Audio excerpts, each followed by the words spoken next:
My name is Nisan Trotter. My official full name is Onesimus Nisan Trotter, but I go by my middle name. That's Nisan minus one S, which is the story of my life. Yeah, Okay, and you live in Lewisburg? I do.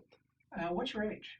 I'm 37. I have to think about that, getting up there a little bit, but 37 years of age. Okay. Nissan, unless I'm mistaken, you come from rural Alabama. I do. And I remember at the rally in Lewisburg, you hmm talked about being discriminated against at a very young age because of your voice or something. Yes, in middle school, roughly around the Was sixth or it an seventh integrated grade, school? it was, no question. Roughly around sixth or seventh grade, I had a raspy voice. I sort of stuttered a little bit too. Was very insecure about the way I sounded, and you know how kids are. They're ruthless when they're young. I think we all are to a certain degree, and not really sensitive to people's feelings. So I don't even know if those who were verbally bullying me for the way I sounded knew that I was taking it to heart the way that I did. But often rather, we go into the snack concession stand and get our snacks, and then the kids would sort of huddle up in circles vividly, I remember, and make a mockery of my voice. It wasn't just there, it was sometimes after practice because I was an athlete in school, and it made me feel very, very small, insecure about the way my voice sounded. So I dealt with those insecurities at a very early age of not really wanting my voice to be heard. Were these white kids making fun of? Did you feel it was white because of the color of your skin, or? Actually, it was mainly black kids, but it was a little bit of both. But I don't really recall the exact distribution between colors, if you will. I just remember that the sting of how folks made my voice feel or made me feel when hearing my voice, I remember that more vividly than actually who it was. Okay.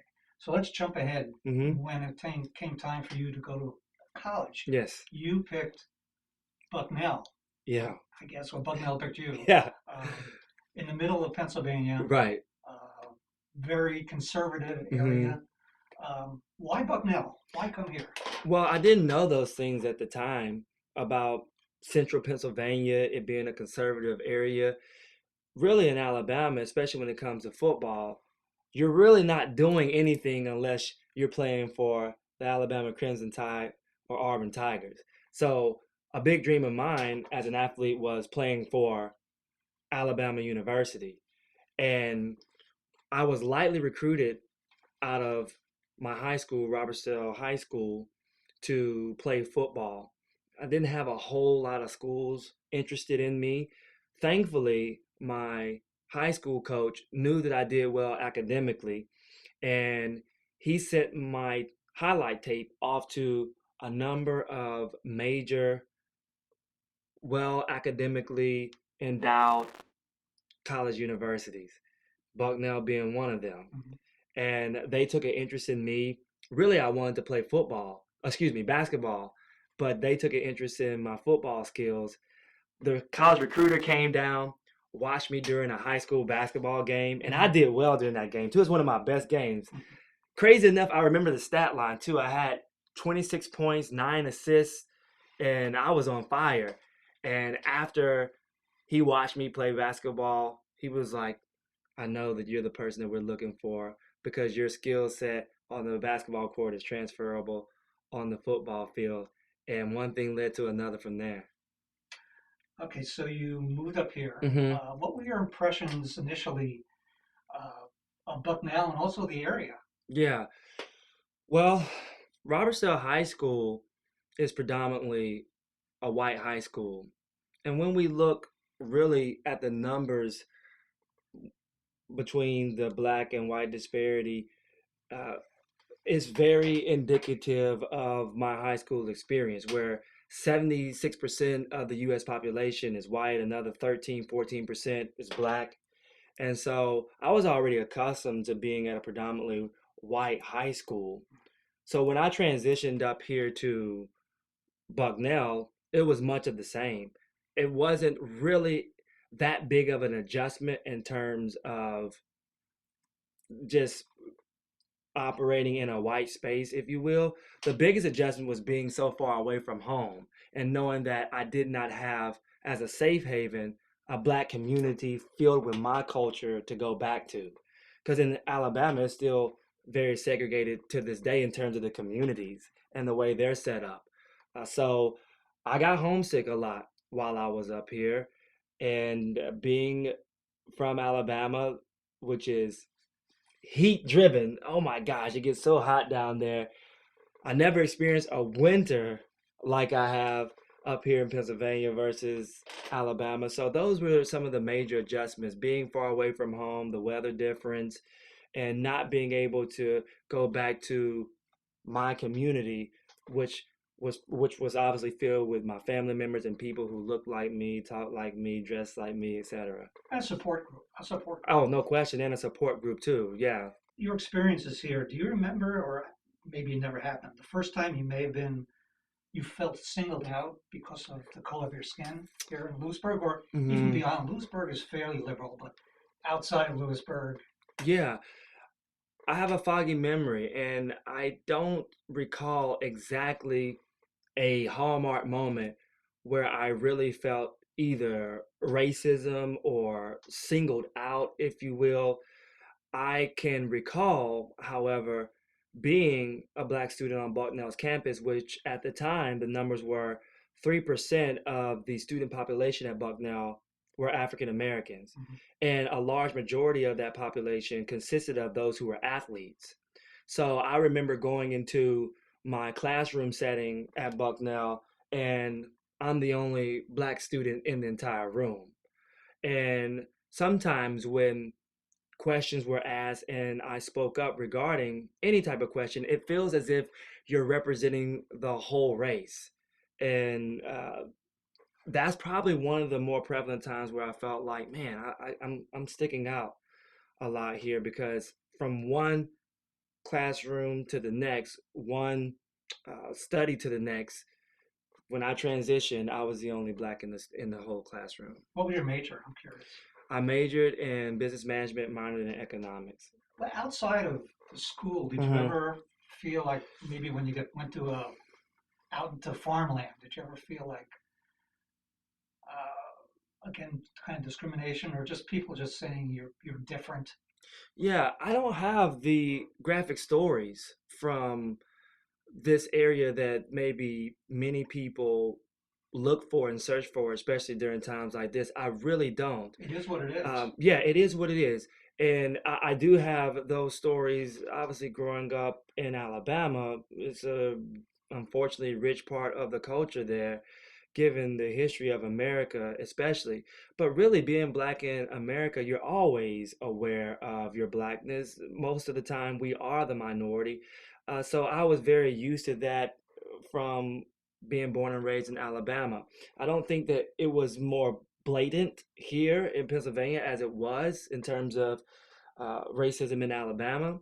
But again, I would say that I'm aware of it. I'm always aware of it, and I think one of probably the instances, well, on a number of occasions, even to this day, when people ask, about how where I got my education from, and I say Bucknell, I know for certain, just by the look on their face, it seems to be a shock. Uh, Seems to be a dose of reality for them that black people are capable of earning a prestigious degree from Bucknell University. So I can recall on occasion when maybe going to the local stores here in the area and folks asking where I'm from, and I share that I go to Bucknell University. I'm a student. It just seems like almost the blinders are taken off. Like, wow, really, you of all people? And so those are some of like the I think softer stories, but nothing real hardcore and graphic that I can recall. That's good. Uh, so you It were is a never stopped blessing. by the police. I was never really stopped by the police up here. I didn't have a car up here as a student, so I wasn't big into partying and things like that on Bucknell's college campus. So I never really had much interaction with the campus security and things of that sort. I know that I have a number of friends, fellow students at Bucknell who are now alumni, of course, who probably have those type of stories, but personally, I don't. So overall, do you feel that Lewisburg, and you can even go beyond Lewisburg, Hmm. is welcoming to people of color? That is a question I I mean, you believe that, started a business here. yeah, I did. I started a business here. That's a question that may vary, obviously, from one black person to the next. I'm well aware that I'm a minority within a minority. You're looking at Union County being 86% white, another 6% black. And then when you take that 6% black and you narrow it down to black business owners, I know that I represent a very small population of a minority within a minority. So when you say welcoming, I haven't really necessarily had pushback from being an entrepreneur in this business, but I'd be ignorant, I feel, if I weren't aware of the challenges of being a black minority business owner in a predominantly white area. What I mean by that is there have been a number of occasions where folks unknowingly have walked into our studios and walked past me looking for the business owner, never thinking to themselves that I could actually be the one who owns the establishment. And I don't even take it as their fault necessarily. Quite frankly, Union County is, for lack of better terms, whiter than all of America. We're looking at 86% of Union County being white, as opposed to 76% across this nation. So a number of individuals just, quite frankly, have never had exposure or interaction to a black minority business owner. And I'll be honest and frank too, I don't know many black minority business owners in this area. I'm struggling to think of maybe one or two that I know personally. So um, I think I'm not addressing it in terms of welcoming. I think I'm more so addressing it purely to the challenge that it is to be a black minority business owner in a predominantly white area. The challenges of, number one, folks believing that we have just as good, if not better, of a product and service as it comes to health and fitness. Some may have never come through our doors because of knowing that I'm a black business owner. And so the list can go on and on from there. Mm-hmm. Well, I mean, one of the things that I'm curious about, Yeah. just a few more questions. Please ask any Um, question you want. I love this. uh, I see a lot of this scenario also when you get outside Lewisburg, you see a lot of Confederate flags. You Mm-hmm. see them on the back of trucks. You see them flying in front yards of people. Right. How do you feel when you see that? No question. Some refer to that flag as the stars and bars. I mean, it's a flag that to me represents bigotry. It's very derogatory in nature when you think about the history of the Confederate soldiers versus the Union soldiers. It is a flag to me that represents second place. Didn't win the war, so rarely ever do we see anything celebrated so much as second place. I thought that we were a country that celebrated winners, not those who were second place. So for me, when I see that flag, it represents some graphic memories of history in high school where when we had Halloween parties at high school, uh, we had folks in Alabama who anchored that flag to their big trucks with mud tires and paraded around the parking lot, knowing full well about the history of that flag and what it represented. So when I see that flag, I think of somebody who possibly doesn't like me just merely because of the color of my skin. When I see that flag, I think of somebody who may call me a racial slur. When I see that flag, I think of somebody who would love for it to be back to the good old days. Is that the case? I don't know, but it very well could be the case because of what that flag represented to many who waved it high in the sky during the civil rights movement in those days, or actually around 1865, really, during the wars. before the Emancipation Proclamation. So it is something to me that I feel should not be represented, especially on a global scale with business entities and sports entities. That's why I'm glad that NASCAR decided to ban the Confederate flag at their events because it's just not welcoming. The flag by itself represents a dark history. So I applaud those who feel that it should not be posted in public places with businesses. Now, I know this is America, right? The land of the free. Although our mass incarceration rate is around 2.3 million people, so that's almost contradictory in nature. The land of the free, when there's no other place globally who has as many people locked up in prison as America.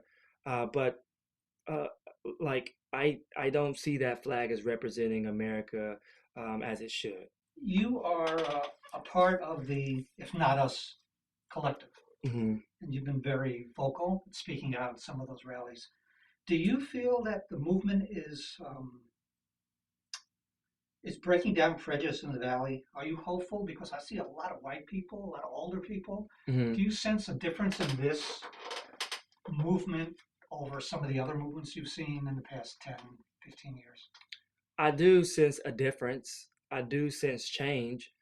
When I spoke at If Not Us, Then Who protests in Lewisburg, I was pleased at the turnout and the representation across multiple generations, from baby boomers, Gen Xers, millennials, Gen Zers, and also the representation in terms of black, white, etc. So just from that alone, I don't think many people would have imagined a march around the courthouse of Lewisburg with those type of numbers.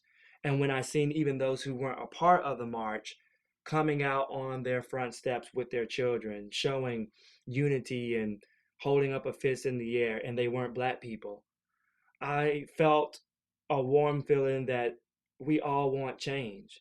I also feel that I asked my dad about this.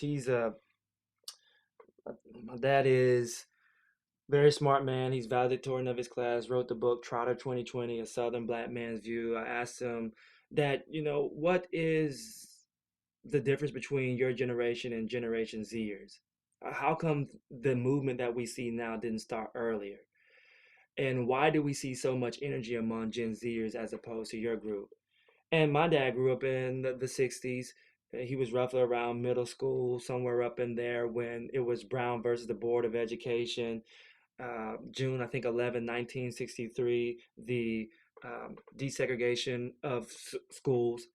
And he said, quite frankly, we were separated. We were separate, but we certainly weren't equal. And to try to cross those color lines when for such a large part of his life, blacks were all in one area, whites were in all one area. They certainly weren't seen as equal. Civil rights, all this vile racism that was so prevalent. The Gen Zers, when you do something to someone that is of a different color than them, and you're doing it just solely based according to color, then it really feels like to them you're doing it uh, to them as well, because they grew up together and they don't see the they don't understand rather the wrongness of treating somebody so poorly due to the color of their skin. So I just really feel like there has been some shifting. Has it been enough? I don't feel like it's been enough. I think that it can be more, but we certainly have momentum. You got a good education. Yes. You probably could have gone anywhere Hmm. to start what you're doing. Why stay here? Why stay here? I almost feel that it isn't my doing to be here, that this is God working in my life. I don't consider myself even maybe the token black. There's this terminology out. to where I've even been questioning, why is there so much momentum now, particularly with me? I have a number of interviews like this lined up. I've done podcast interviews and been in the paper, etc. And to answer that question, I feel that instead of being considered maybe a token black so that people can get their questions answered and hear stories, etc., that God is using me as a part of something way bigger than me. So I say, why not me? And also, why not this area to raise awareness on the issues? So I feel it very incumbent upon me to learn as much as I can. Not only has this movement been something to spark a level of curiosity, at least, and research among what among white people, I believe also black people, for the first time, are looking into these topics and figuring out how can I be a part of the solution. And because, quite frankly, even in Alabama, where slavery was rich, picking cotton, curfews, no voting rights, all these things, we still weren't taught in school the black history, the history of America, outside of Martin Luther King Jr. having a speech, Rosa Parks sitting on the back of the bus and then not refusing to sit on the back of the bus anymore because her feet hurt because she was tired, to Abraham Lincoln freeing the slave, the Emancipation Proclamation. That was the extent of what we learned in school. So now I feel that because of these moments that we're in, uh, black people as well are trying to learn more about themselves, the history of America, and regardless of if you're in rural Pennsylvania or if you are in the epicenter of black folks in Washington, D.C., I believe that what's more important than where you are located geographically is to make your voice heard and may it just send vibrations all throughout this world. In part, there's a level of why now then are we seeing folks speak up? Why are we seeing maybe black people come out of the woodwork? Uh, for me, I'm not able to speak to everybody, but for me, there is a heightened level of sensitivity to what's been going on in America that we have somehow fallen asleep to. But because of the rapid, successive, bound nature of racism seen by the taking of Ahmaud Arbery's life, Breonna Taylor's life, George Floyd's life, people are now like, wow, this is ugly, this is nasty, this is still going on, and like what Will Smith would call, it's just now film racism, because we have this, and then you can just post this on YouTube, you can just post the videos on Facebook. People are seeing just how nasty this is. So white people are now more aware of it. I don't think that we're completely desensitized to it. If you go back and you look at the civil rights movement, you see people being hosed down with fire hoses. You see people sicking dogs on black folks. It's almost as if, and it is, like we're reliving that again.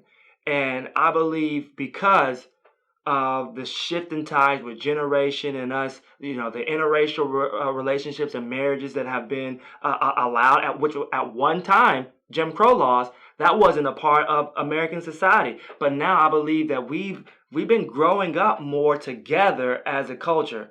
Now, there's still a whole lot of work to do.